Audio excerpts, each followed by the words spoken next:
Welcome back to Wander and Wonder, Storytime with Priscilla. Today we are reading Chapter 10 of The Wonderful Wizard of Oz, The Guardian of the Gate. Our travelers are so close now. Let's see what awaits them at the entrance to the Emerald City.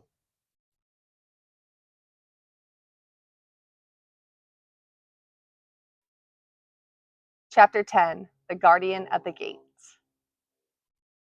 It was some time before the Cowardly Lion awakened, for he had lain among the poppies a long while, breathing in their deadly fragrance. But when he did open his eyes and roll off the truck, he was very glad to find himself still alive.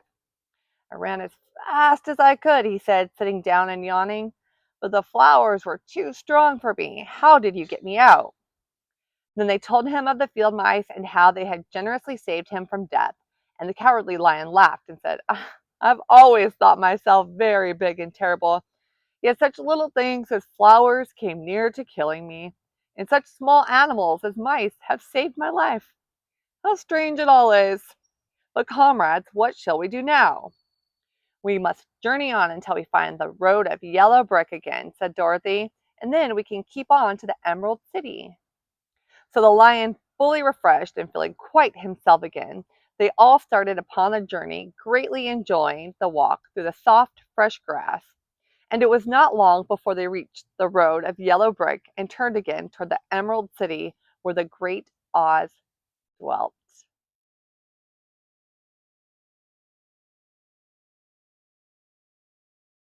The road was smooth and well paved now, and the country about was beautiful. So the travelers rejoiced in leaving the forest far behind, and with it the many dangers they had met in its gloomy shades. Once more they could see fences built beside the road, but these were painted green, and when they came to a small house in which a farmer evidently lived, that was also painted green. They passed by several of these houses during the afternoon, and sometimes people came to the doors and looked at them as if they would like to ask questions.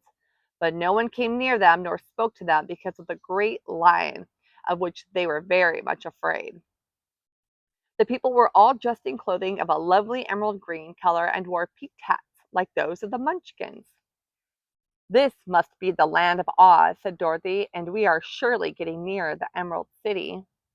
"Yes," answered the Scarecrow, "everything is green here, while in the country of the Munchkins blue was a favorite color.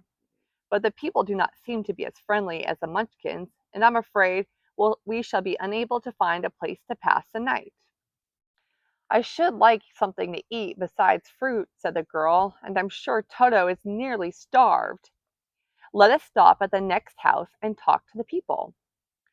So when they came to a good-sized farmhouse, Dorothy walked boldly up to the door and knocked. A woman opened it just far enough to look out and said, "What do you want, child, and why is that great lion with you?" "We wish to pass the night with you, if you will allow us," answered Dorothy, "and the lion is my friend and comrade, and would not hurt you for the world." "Is he tame?" asked the woman, opening the door a little wider. "Oh, yes," said the girl, "and he is a great coward, too. He will be more afraid of you than you are of him."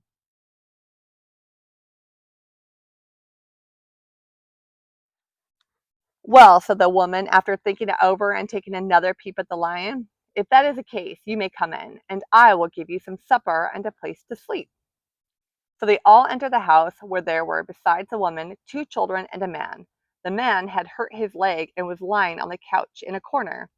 They seemed greatly surprised to see so strange company, and while the woman was busy laying the table, the man asked, "Where are you all going?" "To the Emerald City," said Dorothy, "to see the great Oz." "Oh, indeed!" exclaimed the man. "Are you sure that Oz will see you?" "Why not?" she replied. "Why, it is said that he never lets anyone come into his presence. I have been to the Emerald City many times, and it is a beautiful and wonderful place, but I have never been permitted to see the great Oz, nor do I know of any living person who has seen him." "Does he ever go out?" asked the Scarecrow. "Never. He sits day after day in the great throne room of his palace, and even those who wait upon him do not see him face to face." "What is he like?" asked the girl. "That is hard to tell," said the man thoughtfully. "You see, Oz is a great wizard and can take on many forms. so that some say he looks like a bird, and some say he looks like an elephant, and some say he looks like a cat. To others, he appears as beautiful as a fairy or a brownie or in any other form that pleases him. But who the real Oz is when he is in his own form, no living person can tell. That is very strange, said Dorothy, but we must try in some way to see him, or we shall have made our journey for nothing. Why do you wish to see the terrible Oz? Asked the man. I want him to give me some brains, said the Scarecrow eagerly. Oh, Oz could do that easily enough, declared the man. He has more brains than he needs. And I want him to give me a heart, said the Tin Man. That will not trouble him, continued the man, for Oz has a large collection of hearts of all sizes and shapes. And I want him to give me courage, said the Cowardly Lion. Oz keeps a great pot of courage in his throne room, said the man, which he has covered with a golden plate to keep it from running over. He will be glad to give you some. And I want him to send me back to Kansas, said Dorothy. Where is Kansas? Asked the man with surprise. I don't know, replied Dorothy sorrowfully, but it is my home and I'm sure it's somewhere. Very likely. Well, Oz can do anything, so I suppose he will find Kansas for you. But first, you must get to see him, and that will be a hard task, for the great wizard does not like to see anyone, and he usually has his own way. But what do you want? He continued, speaking to Toto. Toto only wagged his tail, for strange to say, he could not speak.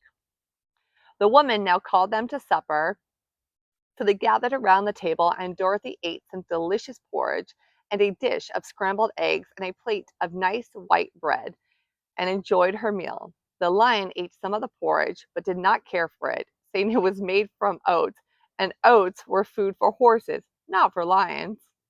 The Scarecrow and the Tin Man ate nothing at all.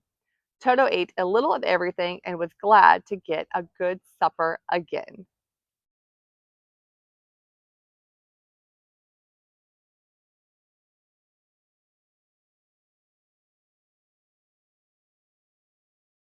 The woman now gave Dorothy a bed to sleep in, and Toto lay down beside her while the lion guarded the door of her room so she might not be disturbed.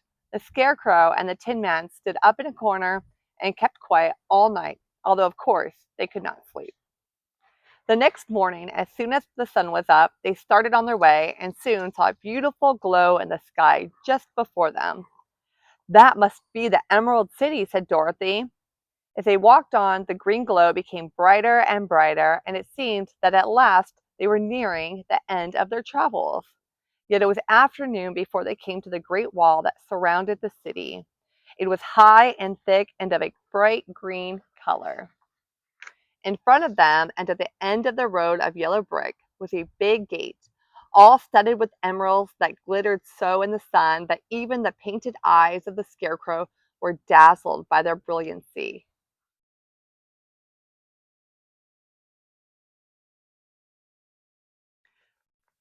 There was a bell beside the gate, and Dorothy pushed the button and heard a silvery tinkle sound within. Then the big gate swung slowly open, and they all passed through and found themselves in a high arched room, the walls of which glistened with countless emeralds. Before them stood a little man about the same size as a Munchkin's. He was clothed all in green from his head to his feet, and even his skin was of a greenish tint. At his side was a large green box. When he saw Dorothy and her companions, the man asked, "What do you wish in the Emerald City?" "We came here to see the Great Oz," said Dorothy. The man was so surprised at this answer that he sat down to think it over. "It has been many years since anyone asked me to see Oz," he said, shaking his head in perplexity. "He is powerful and terrible, and if you come on an idle or foolish errand to bother the wise reflections of the great wizard, he might be angry and destroy you all in an instant." "But it is not a foolish errand, nor an idle one," replied the Scarecrow. "It is important, and we have been told that Oz is a good wizard." "So he is," said the Green Man, "and he rules the Emerald City wisely and well.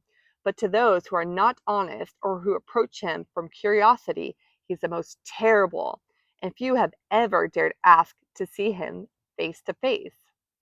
I am the guardian of the gates, and since you demand to see the great Oz, I must take you to his palace. But first, you must put on these spectacles.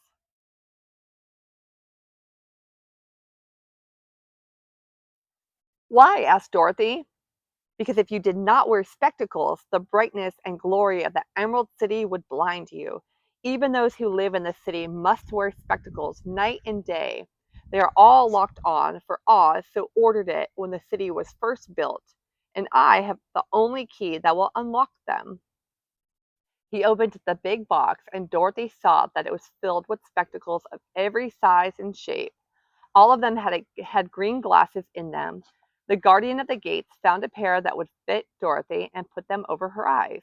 There were two golden bands fastened to them that passed around the back of her head, where they were locked together by a little key that was at the end of a chain the guardian of the gates wore around his neck.